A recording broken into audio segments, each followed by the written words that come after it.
From a critical thinking standpoint, one of the most fundamental areas that the public lacks comprehensive knowledge in is in the realm of occult studies.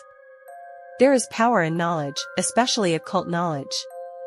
These elitists want and need you to buy into their theatrical acts called politics, mainstream media, and Hollywood/the music industry. These are the three primary spheres of influence that have been the stepping stones to their agenda. It has been my stance that the murders of Liberty Rose Lynn German and Abigail Williams were of a ritualistic nature, and in further examination of that, it is vital for me to continue to display the symbolism that hides in plain sight regarding that fact. I also believe, since this was a well-planned and Babylonian sacrifice, that it is important to assert that virtually everything coming from the media, law enforcement and family members of the girls have been insidiously harnessed and used to help carry out the ritual by drawing energy and attention through the trauma-based, insidious measures from the public to distract as well as manipulate the masses into accepting whatever outcome those pulling the strings behind the scenes desires. Baal's worship centered around the fertility of the land and the blessing of abundant harvests. The rituals and practices associated with Baal included offerings, prayers, and fertility rites and child sacrifice performed by priests and followers. These ceremonies sought to ensure the favor of Baal, who was believed to control the rains and the fertility of the earth. Baal's influence on fertility worship extended beyond the agricultural domain. The god was also associated with virility and the propagation of life.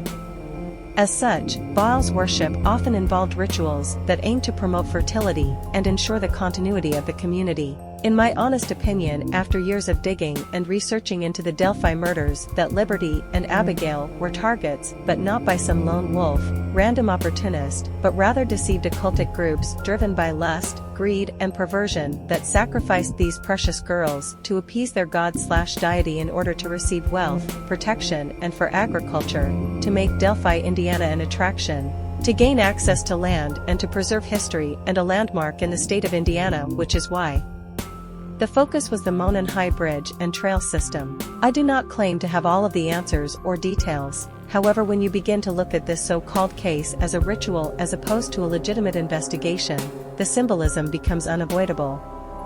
When a false flag event occurs, it does not mean that real people do not die, but the official story the public is given is a complete fabrication. I have become completely convinced that there are very powerful people out there that made this happen. There is no honesty or transparency coming from media or law enforcement or even family members of the girls. And frankly, it is up to individuals with eyes to see through the propaganda and Masonic theater that has been presented to the public to expose the truth.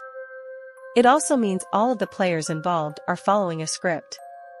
My goal in this fight for justice is to give a voice to Libby and Abby, who cannot tell their side of the story, as they were and still are being betrayed by the community they never got to finish growing up in, but also their family members who I suspect were complicit and involved in offering them to be sacrificed. I will do my utmost to lay out why I have come to this conclusion in each presentation.